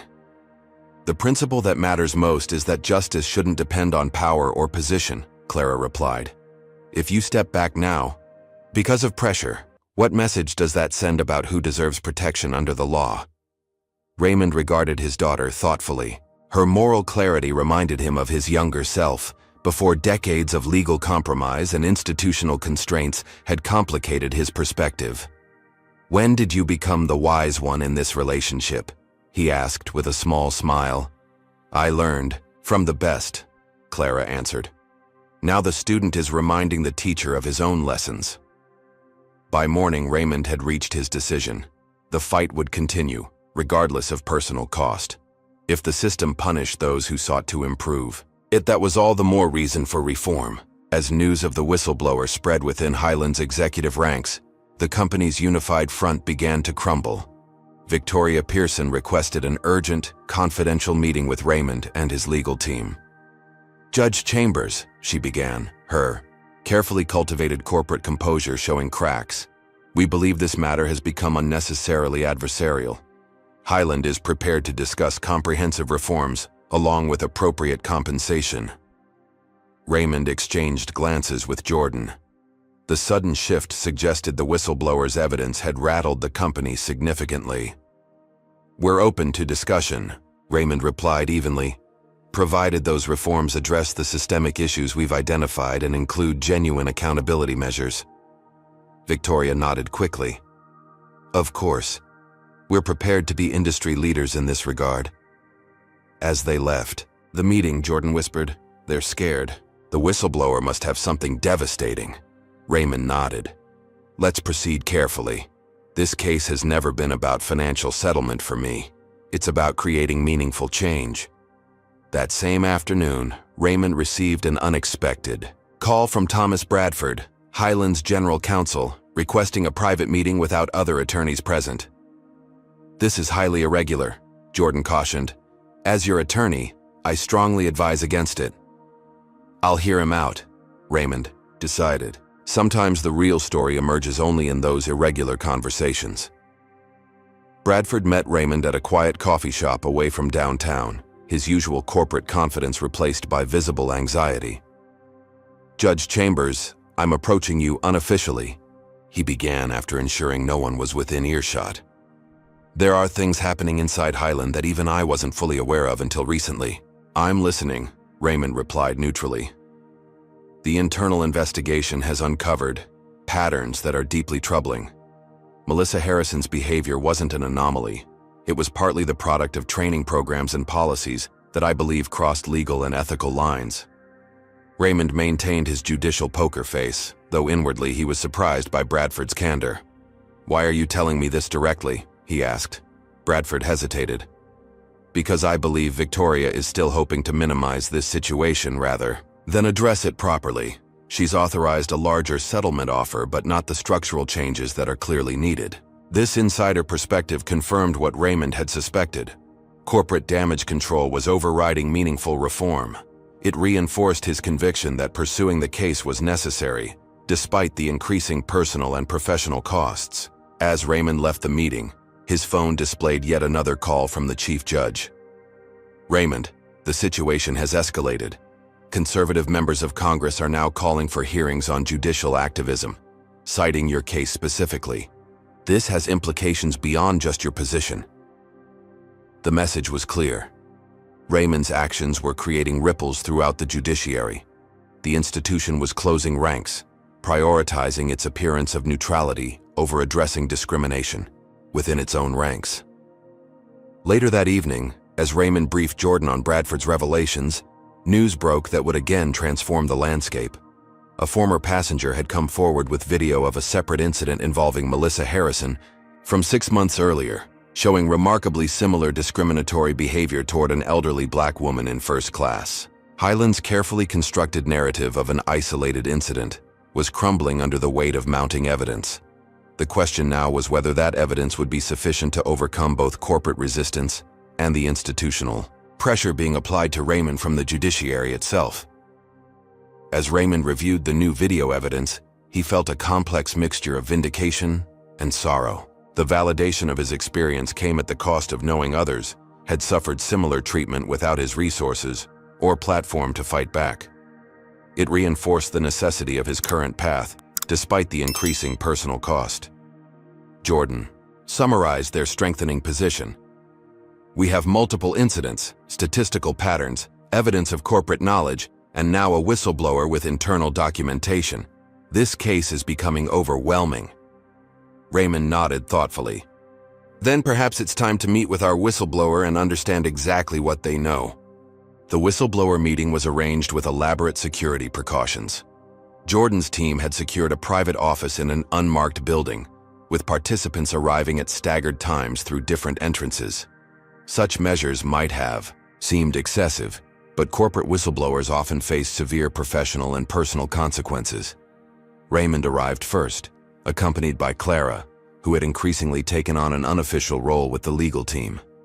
Jordan arrived 20 minutes later with 2 trusted associates. Finally, half an hour after the scheduled time, a woman in her mid-40s with a nervous but determined expression was escorted in by Jordan's security consultant. Judge Chambers, this is Patricia Winters, Jordan introduced her. She's been with Highland's Human Resources Department for 17 years, most recently as Associate Director of Employee Relations. Patricia nodded tensely. Thank you for taking precautions. Highland has already begun internal investigations to identify potential leaks. Your identity will be protected to the fullest extent possible, Raymond assured her. We appreciate the risk you're taking. Patricia placed a flash drive on the table. This contains documentation that Highland's executives won't want made public. I've been collecting it for years, hoping someone with enough influence would eventually challenge the company. Jordan connected the drive to a secure laptop as Patricia began explaining its contents. First, you should know that Melissa Harrison had 7 formal complaints filed against her during her 11 years with Highland. All involved passengers of color in premium cabins. In each case, she claimed the passengers were disruptive or didn't follow procedures. Raymond maintained his judicial composure, though inwardly he felt a surge of vindication. How were these complaints handled? That's the critical part, Patricia continued. After the 3rd complaint, our department recommended termination based on pattern recognition. Corporate overruled us. Instead, they promoted her to international, first-class routes, which are considered prestigious assignments. Jordan looked up from the laptop where he was reviewing documents. Are you saying they rewarded her after multiple discrimination complaints?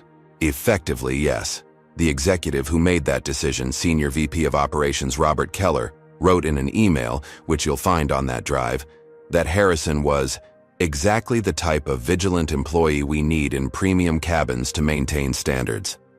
The implication was clear and disturbing. What Patricia was describing wasn't merely failure to address discrimination.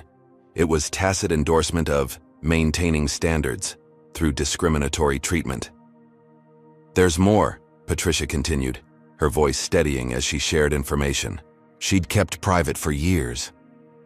Highland implemented what they called enhanced customer experience protocols for first and business class 5 years ago. The training materials explicitly instructed cabin crew to apply additional verification steps for passengers who appear inconsistent with the typical premium cabin demographic. Clara leaned forward. That's barely disguised code for racial profiling. Patricia nodded. Exactly. The training never explicitly mentioned race, but the examples and illustrations made it clear what inconsistent with typical demographic meant. When several trainers raised concerns, they were reassigned. Jordan had been examining documents on the laptop. These training materials are damning. They effectively institutionalized bias under the guise of service standards. Raymond processed this information with the methodical analysis that had served him well on the bench. So Melissa Harrison wasn't simply an individual with personal biases. She was following company protocols that encouraged discriminatory treatment.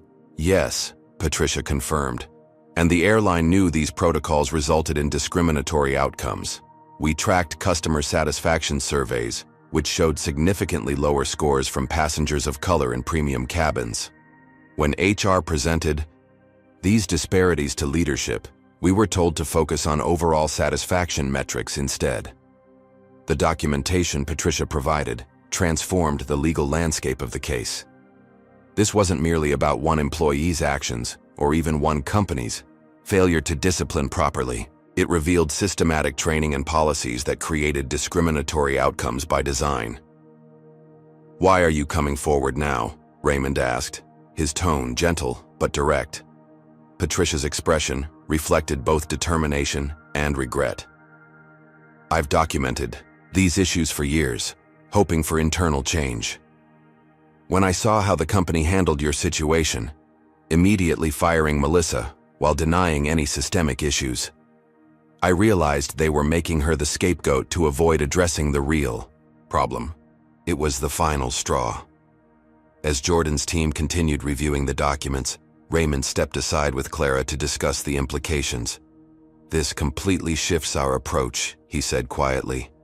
"Harrison was following company protocols rather than acting as a rogue employee," Clara nodded thoughtfully, "which means the company's attempt to frame this as one bad actor fails completely. The real issue is the system that trained and rewarded her behavior." Over the next several hours, Patricia walked them through additional documentation. Internal communications showing executives were aware of discrimination complaints, but categorized them as customer misunderstandings, training materials with thinly veiled demographic profiling guidance, and performance reviews praising Melissa Harrison for maintaining the exclusive atmosphere of the premium cabin experience. The evidence painted a disturbing picture of corporate culture where discriminatory treatment was not merely tolerated, but effectively encouraged through training, promotion decisions, and performance metrics. As the meeting concluded, Raymond thanked Patricia for her courage. "You've taken a significant personal risk to provide this information." "It was the right thing to do," she replied simply. "I couldn't be part of this system anymore while claiming to value diversity and inclusion." After Patricia departed, Jordan's legal team remained to discuss strategy. "This evidence transforms our case," Jordan observed. "We're no longer alleging that Highland failed to prevent discrimination. We're showing they actively fostered it through policies and training." "What about Melissa Harrison?" Clara asked. "This suggests she was essentially following what she'd been trained to do." This raised a complex ethical question that Raymond had been contemplating. While the evidence shifted primary responsibility to Highland's corporate policies, it didn't absolve Harrison of her personal actions or her subsequent media campaign of misrepresentation. The focus should remain on systemic change, Raymond decided. Harrison made her choices, including fabricating claims about threats I never made. But she was also operating within a system that encouraged and rewarded the behavior that led to this incident. That evening, news broke that shifted the dynamic once again. Melissa Harrison had unexpectedly requested a private meeting with Raymond through intermediaries, away from her legal team and media supporters. "It could be a trap," Jordan warned when Raymond informed him. "Her team could be looking for something to use against you, or she might be recognizing her role in a larger system," Raymond countered. "Either way, I think it's worth hearing what she has to say." The meeting was arranged at a neutral location, a private room in the Chicago Public Library, with Jordan present but remaining silent unless legal issues arose. When Melissa arrived, she appeared strikingly different from her polished media appearances. Without the makeup and careful styling of her television interviews, she looked tired and anxious. "Thank you for agreeing to meet, Judge Chambers," she began, her voice lacking the defensive tone that had characterized her public statements. "I realize you have no reason to trust my intentions." Raymond nodded, maintaining a neutral expression. That had served him well during tense courtroom moments. "What did you want to discuss, Ms. Harrison?" Melissa seemed to struggle with where to begin. "I've been thinking about what happened on that flight. About what I said and did. About how I've been talking about it since." She paused, gathering herself. "I need to tell you something important. I was following my training." The statement hung in the air between them. Raymond remained silent, allowing her to continue. "When I approached you, I was doing exactly what we were taught in our premium cabin standards training. We were shown how to identify passengers who might not belong in first class. and how to verify their right to be there. Jordan exchanged a glance with Raymond. This aligned perfectly with Patricia's whistleblower evidence. Did you recognize that this training encouraged you to treat passengers differently based on race? Raymond asked carefully. Melissa shifted uncomfortably. It was never explicitly stated that way. They used terms like maintaining the premium experience and ensuring appropriate clientele. But the examples they showed us, yes, it became clear what they meant. Her voice faltered. I'm not saying I bear no responsibility. I chose my words badly. I made assumptions I shouldn't have. But I was also doing what I'd been trained and rewarded for doing countless times before. Raymond considered her words thoughtfully. Why are you telling me this now, Ms. Harrison? Because I'm being used, she replied, an edge of bitterness entering her voice. The airline fired me immediately, making it seem like I was a rogue employee who violated their policies, but I was following their training. Now I'm seeing internal communication showing how they plan to make me the entire story while claiming they have zero tolerance for discrimination. This revelation aligned with what Raymond had suspected, that Highland was sacrificing Harrison to protect corporate practices and policies. What about your media appearances? Raymond asked. Your claims that I threatened you? Melissa's face flushed with what appeared to be genuine shame. I was angry and scared after being fired. The Liberty Legal Foundation approached me immediately with their support, and I let myself believe a version of events that protected my self-image. I'm not proud of that. The conversation continued for nearly an hour, with Melissa providing specific details about Highland's training practices that corroborated Patricia's documentation. She explained how flight attendants received performance bonuses partly based on maintaining an exclusive atmosphere in premium cabins, creating financial incentives for behavior like hers. As the meeting concluded, Melissa asked the question that clearly weighed on her. Would your lawsuit be willing to include wrongful termination for me? I know I made mistakes, but the company is using me as a scapegoat for policies they created and encouraged. This put Raymond in a difficult position. While the evidence supported Melissa's claim that she was following corporate training, her subsequent false allegations against him couldn't be ignored. I'll need to discuss this with my legal team, Raymond replied diplomatically. What's most important to me is creating systemic change that prevents these incidents in the future. After Melissa departed, Jordan turned to Raymond with a raised eyebrow. That was unexpected. Not entirely, Raymond replied thoughtfully. Systems of discrimination often create complex victims and perpetrators. Harrison enacted discriminatory treatment, but was also trained and incentivized to do so by corporate policies. Do you believe her apparent change of heart? Jordan asked. Skeptically.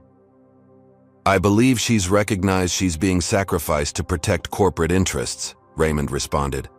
Whether that constitutes genuine remorse or simply self-interest is less clear. The following day, Highland Airlines attorneys requested an emergency conference with the judge overseeing the class action. They filed a motion arguing that Harrison's actions constituted individual misconduct rather than corporate policy, and therefore the class action lacked merit. Jordan's team countered by submitting selected portions of Patricia's documentation, carefully chosen to protect her identity, showing the systematic nature of the discriminatory practices. They also filed notice that Harrison herself might testify regarding the training she received. The corporation's response was swift and desperate. Their legal team attempted to have the whistleblower evidence excluded, claiming it was obtained through improper means.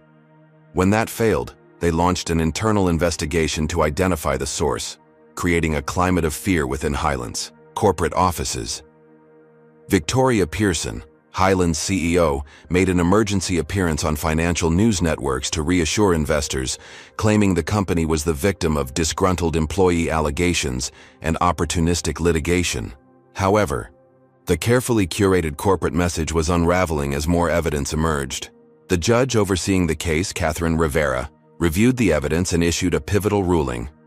The documentation provided suggests corporate practices and policies that potentially encourage discriminatory treatment rather than isolated employee misconduct. Therefore, the class action may proceed to discovery phase. This ruling represented a critical victory. Highland would now be required to produce internal documents related to their training programs, complaint history, and executive communications regarding discrimination issues. The corporation could no longer contain the story through strategic settlement or damage control. That evening, as Raymond briefed Clara on these developments, they watched Victoria Pearson make another media appearance, this time with a subtly shifted message. While Highland Airlines maintains that Ms. Harrison's actions do not reflect our values, we are committed to reviewing all our training programs to ensure they align with our commitment to inclusivity. The careful recalibration of corporate messaging indicated Highland was preparing for the possibility that more damaging evidence would emerge during discovery. They were laying groundwork to claim they had already initiated reforms before being forced to do so. They're starting to realize they can't contain this, Clara observed. Raymond nodded. The question is whether they'll genuinely address the underlying issues or simply create the appearance of reform while maintaining the same practices under different names. The next morning brought another significant development.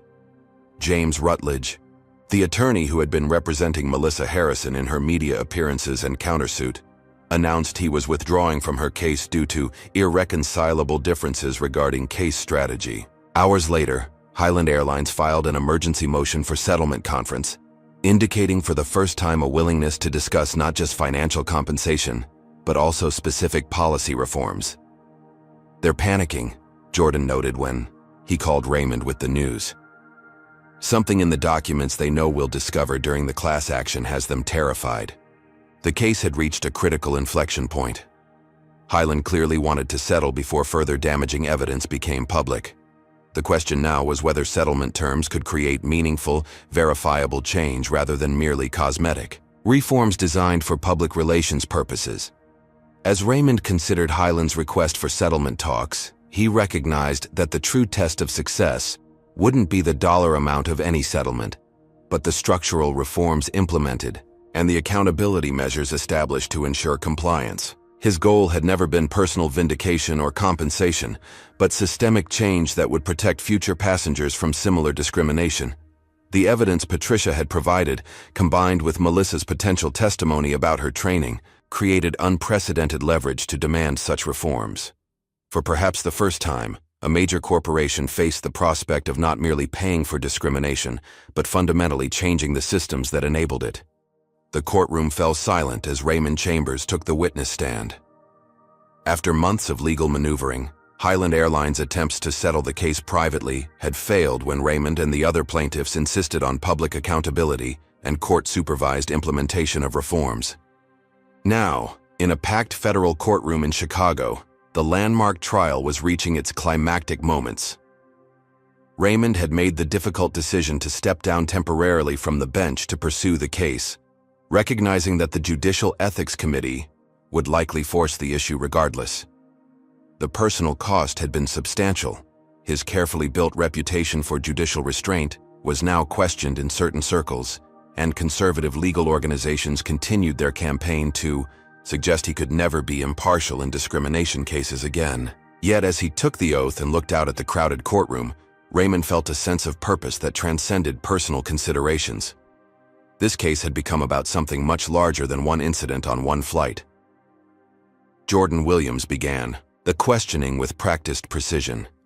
Judge Chambers, please describe for the jury what happened on Highland Airlines Flight 1382 on May 15th of last year. Raymond recounted the incident with judicial clarity. Melissa Harrison's immediate suspicion, her escalating hostility, the "people like you" comment, the fabricated claim about threats, and the security officer's arrival. Throughout his testimony, he maintained the measured tone that had served him well during 2 decades on the federal bench. "How did this incident affect you?" Jordan asked. Raymond paused, considering the question carefully.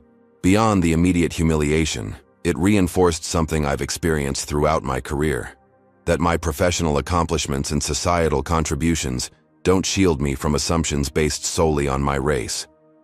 That regardless of the robes I wear or the position I hold, I can be instantly reduced to a stereotype in certain contexts." Highland's defense attorney, Elizabeth Carrington from a prestigious corporate law firm, approached for cross-examination with calculated deference. "Judge Chambers, you've had a distinguished career on the federal bench," she began. "During that time, you've undoubtedly faced criticism and challenges to your rulings. Why did you choose to pursue such a public case regarding this particular incident?" The question was cleverly framed to suggest Raymond had overreacted to a routine service issue, potentially out of desire for publicity or financial gain. "I pursued this case because the evidence revealed it wasn't an isolated incident, but rather a reflection of systematic practices," Raymond replied evenly. "As the evidence has shown, Highland Airlines had policies and training that effectively encouraged discriminatory treatment. My position gives me the platform and resources to challenge such systems, resources many other victims of discrimination lack." Carrington shifted tactics. "You contacted the airline's executive offices directly from the plane, using your position as a federal judge. Isn't that using your status to receive preferential treatment?" Raymond met her gaze steadily. "I used available resources to address discrimination as it was occurring. The relevant question isn't whether I used my position, but why such intervention should be necessary for any passenger to receive equal treatment." The cross-examination continued for hours, with Carrington attempting to portray Raymond as publicity-seeking and overly sensitive. He maintained judicial composure throughout, answering each question with the same measured consideration he'd apply to complex legal arguments in his courtroom. When Carrington finished, Jordan conducted a brief redirect examination. "Judge Chambers, if you weren't a federal judge with connections to airline executives, what do you believe would have happened on that flight?" "Based on the pattern we've documented with other passengers, I would likely have been removed from the flight despite having valid documentation, missed my daughter's graduation, and received a form letter apology at best." As Raymond stepped down from the witness stand, the next witness was called. Patricia Winters, the Highland HR whistleblower who had provided the crucial internal documentation. Despite significant personal risk, she had agreed to testify publicly after Highland's internal investigation had identified and terminated her employment. Patricia's testimony was devastating to Highland's defense. She methodically outlined the company's history of discriminatory practices, the training that encouraged profiling of passengers who didn't fit the typical premium cabin demographic, the promotion of employees like Melissa Harrison despite multiple discrimination complaints, and most damning, executive communications acknowledging the discriminatory impact of policies while refusing to change them for fear of alienating core premium customers. During cross-examination, Highland's attorneys attempted to portray Patricia as a disgruntled former employee seeking revenge. She deflected these attacks with quiet dignity. "I kept documentation for years, hoping the company would reform internally. This lawsuit became necessary only when it was clear that would never happen voluntarily." The most dramatic testimony came next day when Melissa Harrison herself took the stand. After her attorney had withdrawn, she had made the surprising decision to testify for the plaintiffs, acknowledging her role in the incident while placing it in the context of Highland's training and corporate culture. "We were trained to maintain what they called premium cabin standards," as she explained, visibly uncomfortable but determined. The examples and role-playing scenarios made it clear certain passengers should receive extra verification based on whether they looked like they belonged in first class. Highland's attorneys objected strenuously to this characterization, but Patricia's documentation had already established its accuracy. The jury appeared deeply troubled by the systematic nature of the discrimination being revealed. Melissa acknowledged her personal responsibility as well. "I made assumptions about Judge Chambers based on race. I said things I'm not proud of. I falsely claimed he threatened me, but I was also following training that Highland now denies ever existed." The trial continued with testimony from other passengers who had experienced similar discrimination, airline industry experts who contextualized Highland's practices, and corporate representatives who tried unsuccessfully to distance current leadership from the documented training materials. Victoria Pearson, Highland's CEO, appeared particularly ineffective on the stand.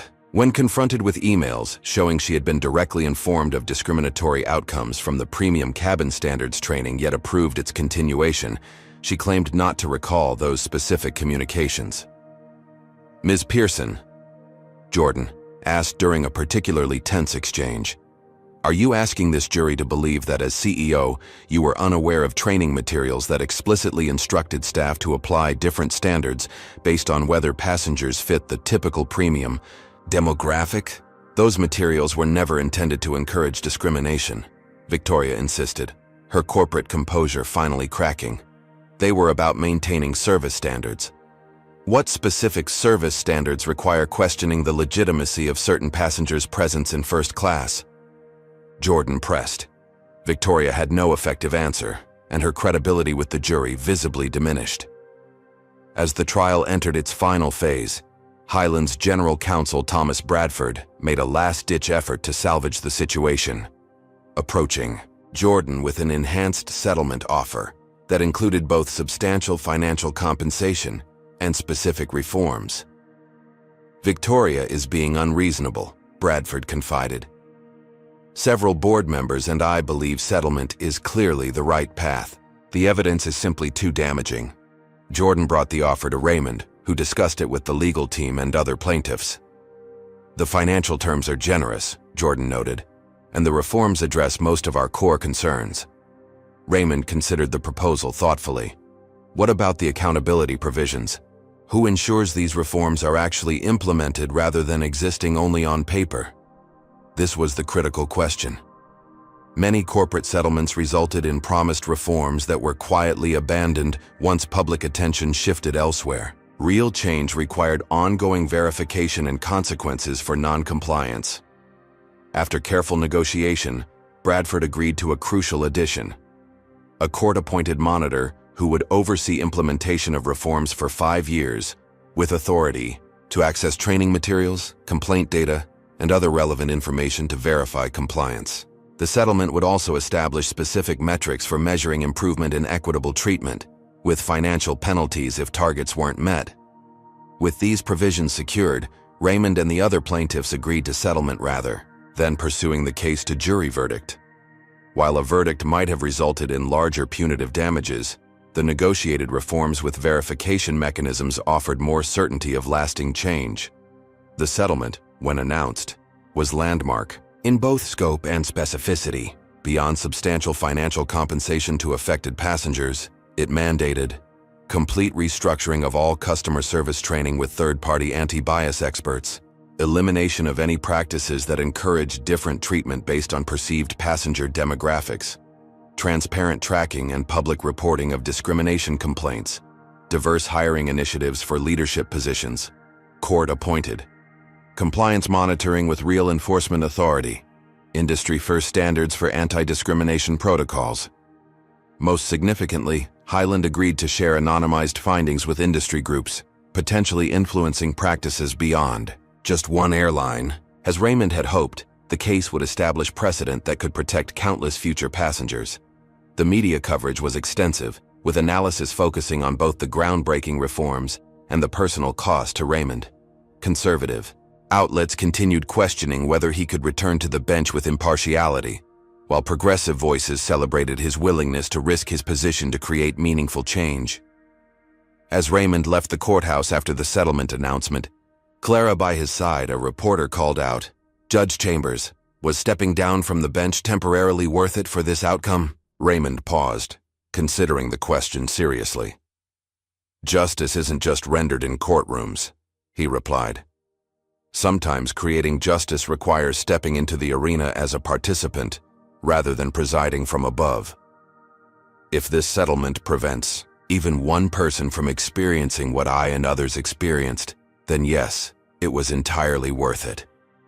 Later that evening, as Raymond and Clara celebrated the outcome with Jordan's legal team, the discussion turned to Raymond's judicial future. The Ethics Committee had made clear that his return to the bench would face significant scrutiny and likely restrictions on certain case types. "Are you concerned about limitations on your judicial role if you return?" Jordan asked. Raymond smiled, slightly. "Throughout my career, I've faced limitations and extra scrutiny that my white colleagues never experienced. This will be no different. What matters is that we've created change that extends beyond any individual case I might have presided over." Clara raised her glass in a toast. to using privilege to dismantle systems that shouldn't require privilege to navigate in the first place. As glasses clinked around the table, Raymond reflected on the journey from that moment on the plane to this landmark settlement. The personal cost had been substantial, but so was the potential impact. Sometimes justice required more than impartial adjudication. It required direct confrontation with systems designed to perpetuate inequality, even at personal cost to those willing to challenge them. The true face of justice, Raymond had come to understand, wasn't always found behind the bench. Sometimes it emerged when those with power and platform chose to use them not for personal benefit, but to create change that would benefit those without such advantages. That was the legacy he hoped this case would establish. 2 years after the Highland Airlines settlement, Raymond Chambers stood at a podium in the corporate headquarters of Skyway Airlines, the nation's third-largest carrier. Behind him hung a banner reading, "Industry Leadership in Equitable Service Standards." As the keynote speaker for this industry conference on diversity and inclusion practices, Raymond couldn't help but reflect on the remarkable transformation his ordeal had sparked across the aviation industry. "When I boarded that flight 2 years ago, I was simply a tired judge heading to his daughter's graduation," Raymond began, addressing the room of airline executives, trainers, and customer service directors. "I could never have anticipated that one discriminatory interaction would ultimately transform service standards for millions of passengers." The changes had indeed been profound.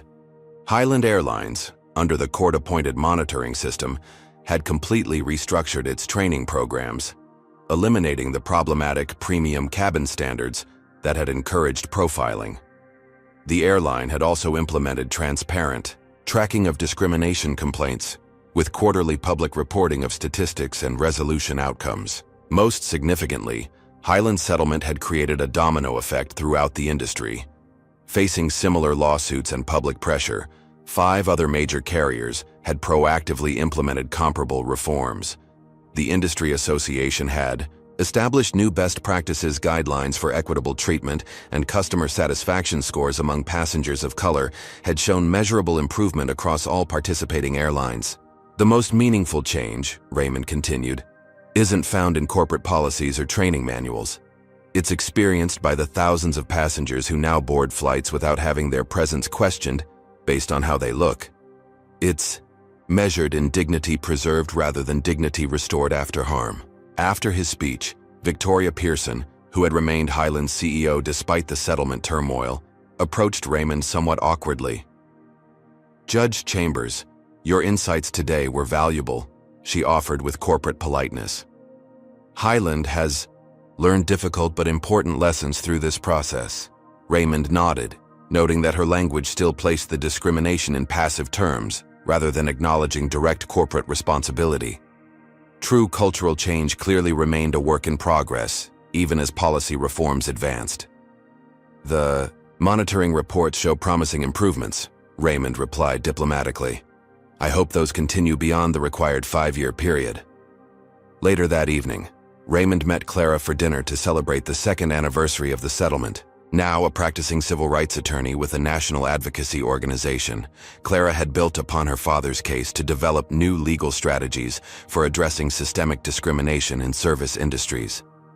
"Dad, have you made your decision yet?" Clara asked as they settled at their table.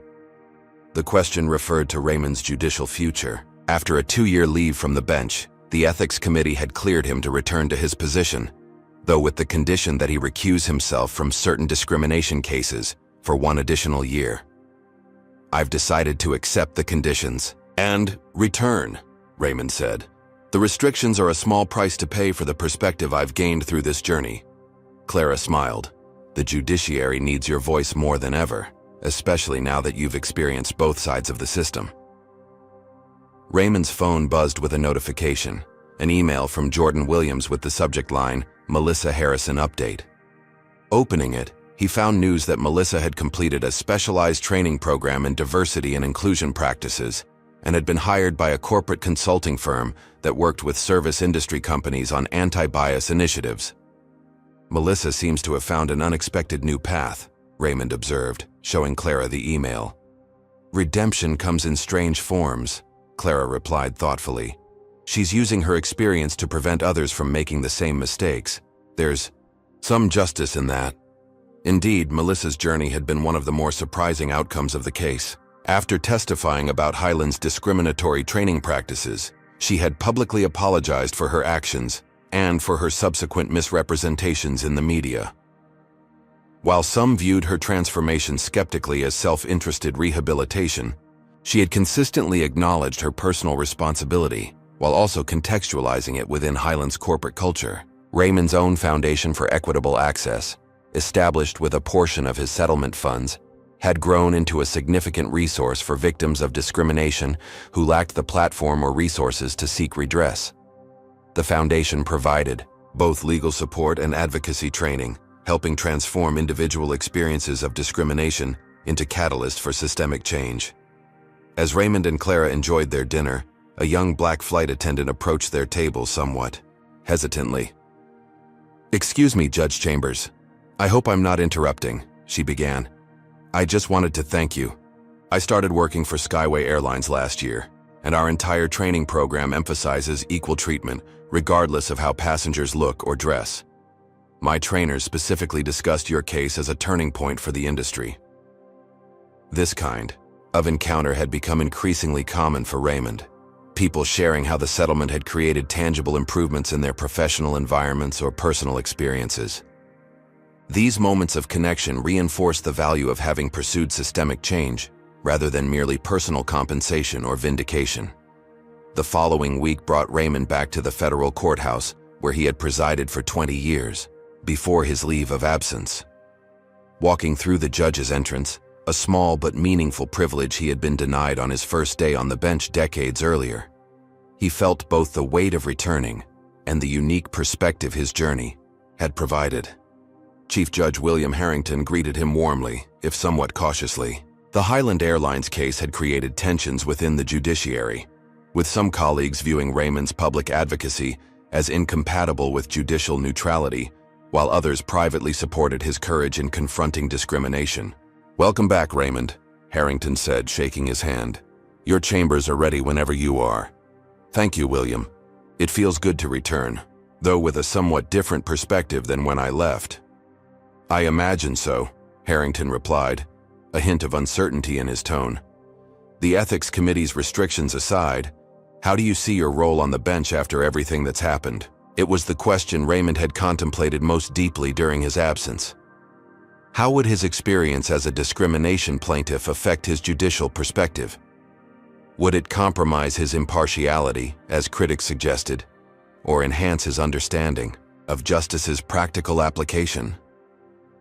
"I believe I return with a deeper appreciation for how legal principles intersect with lived reality," Raymond answered carefully. "Nothing in my experience contradicts judicial ethics. It simply illuminates the human impact of the principles we uphold." As he settled back into chambers, Raymond found himself reviewing cases with both the legal rigor he'd always employed and a heightened awareness of how judicial decisions affected real people navigating imperfect systems. Far from compromising his impartiality, his experience had deepened his commitment to ensuring the law served its highest purpose of delivering justice equally to all who sought it. 6 months after Raymond's return to the bench, Highland Airlines experienced another significant moment of reckoning. Robert Keller, the former senior VP of operations who had promoted Melissa Harrison despite multiple discrimination complaints, published a remarkable public apology in a major newspaper. "As an executive who prioritized certain metrics over human dignity, I bear responsibility for creating a culture where discrimination was tacitly rewarded," Keller wrote. "Judge Chambers' courage in challenging our systems forced me to confront uncomfortable truths about leadership choices I'd previously justified as maintaining standards." This acknowledgement from a former executive represented something rare in corporate America: genuine accountability rather than carefully crafted PR messaging. It suggested that beyond the policy reforms, some actual cultural transformation was occurring within Highland and perhaps the industry more broadly. 1 year after his return to the bench, Raymond found himself at Clara's apartment, celebrating her newest achievement, leading a successful class action against a hotel chain with discriminatory security protocols similar to Highland's premium cabin standards. The case had directly built upon the precedent established by Raymond's settlement. Your case created the roadmap, Clara explained excitedly. Once we established the pattern of discriminatory outcomes from supposedly neutral policies, they couldn't hide behind claims of isolated incidents. Raymond smiled with paternal pride, recognizing that Clara was extending the work in ways he couldn't have as a judge. You've taken the foundation and built something even stronger. I had a pretty good teacher, she replied. You showed me that sometimes justice requires stepping outside comfortable roles to challenge systems directly. Later that evening, as Raymond prepared to leave, Clara showed him something she'd kept from 2 years earlier, the boarding pass from his fateful Highland Airlines flight. Such a small, ordinary document that had launched such extraordinary change. I saved it because I knew even then that flight would matter beyond that day, Clara explained. Raymond held the boarding pass thoughtfully. One moment of discrimination connected to systems of discrimination. One response connected to systems of accountability and reform. As Raymond drove home that night, he reflected on the journey. From that moment of humiliation on the plane to the industry-wide reforms now in place. The personal cost had been substantial. Professional criticism, temporary removal from the bench, public scrutiny of his every word and action. Yet the outcome had created protections for countless passengers who would never know his name, but would benefit from the systems he helped change. 3 years to the day after the Highland incident, Raymond boarded another flight, this time on Highland Airlines itself. The experience could not have been more different. The diverse flight crew greeted him with the same professional courtesy extended to all passengers. His seating in first class generated no questioning looks or demands for extra verification. The captain even made a brief announcement about the airline's commitment to equitable service for all passengers. As the plane taxied for takeoff, Raymond noticed a plaque near the galley. Highland Airlines is committed to treating all passengers with equal dignity and respect, without assumptions or bias based on appearance or background. Small changes, perhaps, compared to the vast challenges of discrimination that persisted throughout society, yet meaningful progress nonetheless. Evidence that systems could be reformed when confronted directly by those with the platform and perseverance to demand change. Raymond settled into his seat, opening a book as the plane accelerated down the runway. The true measure of the case's impact wasn't in plaques or policies, but in the ordinary dignity of a black man boarding a flight without having his presence questioned.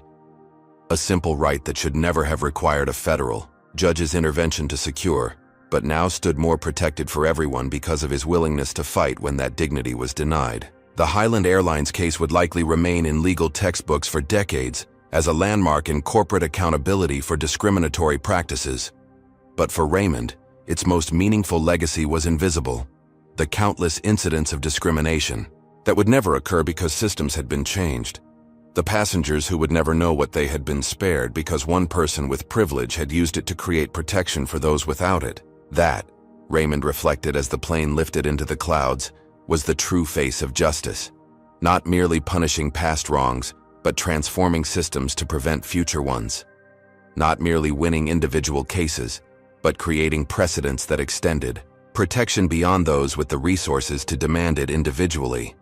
Not merely occupying positions of authority, but using those positions to ensure dignity and fairness for all. What's your take on how Judge Chambers handled this situation? Was stepping down temporarily from the bench worth creating industry-wide change?